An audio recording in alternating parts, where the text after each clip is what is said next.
Sasabihin ko naman sa kanya, tama ka na. Please, give me time to fix this up, mahal. Ano ba ako wala nakikita ni Marco? Kapag ba nakita mo, wasak na ako? Wala, nakita mo na, Marco! Sabihin ko na! Pakiniduyan na. Grabe si Aya. All these years, ginagawa mo lang pala ako. And now you're telling me na Marco.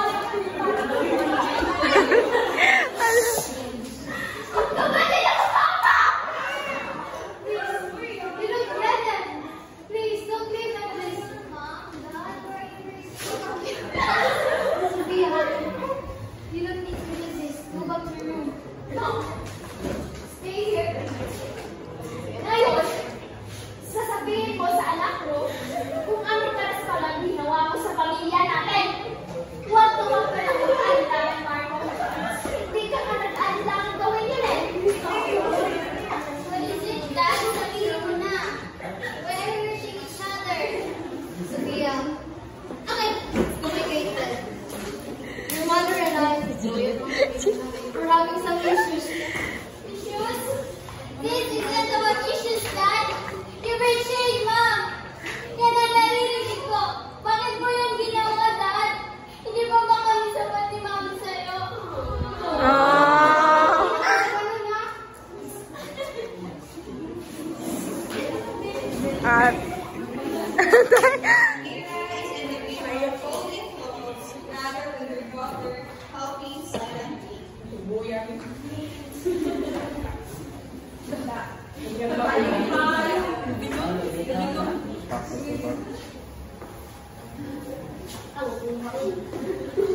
Oh! Amira! What are you doing? Bulag ka, Marco. Ano sa tingin mo? Pretty big. Amira, please. Can we just talk about this? Tapos na tayong mag-usap sa mga hilingalingan mo, Marco. You make your choice. And this, we're waiting to see. Away from the place that you gave us. Please, Amira. Please, let's talk about this. Give me a chance. Please, I beg you. Marco, a hope is built on trust. You tore that down. And now, I have to protect what's left for me and Sophia. Please, mahal. I beg you. Please, please don't leave me.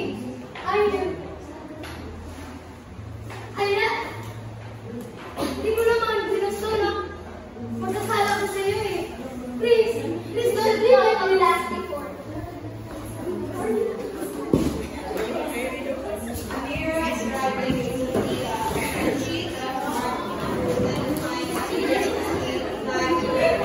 balik.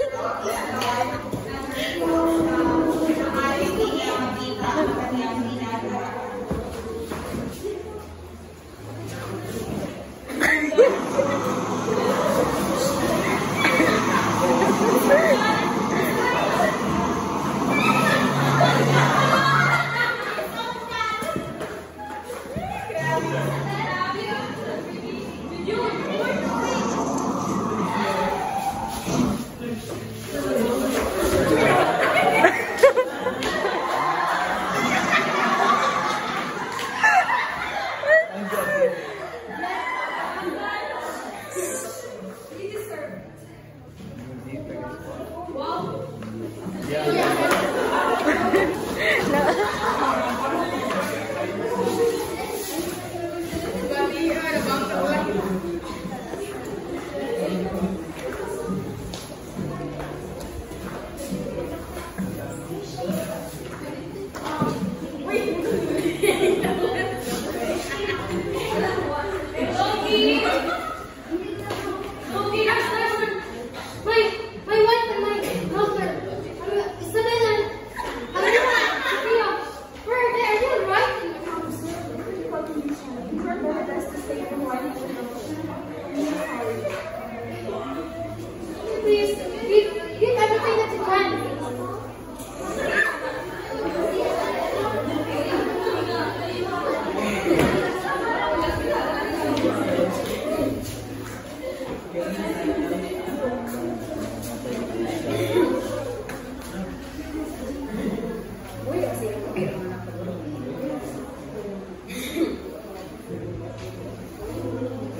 Okay talaga.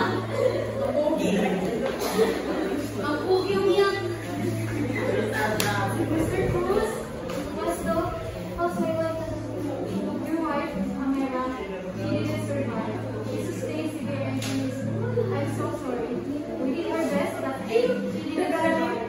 And your daughter, Mia, she's stable, but only time to live physically and emotionally. Excuse me. No. This can't be happening. This is so my fault.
Very good.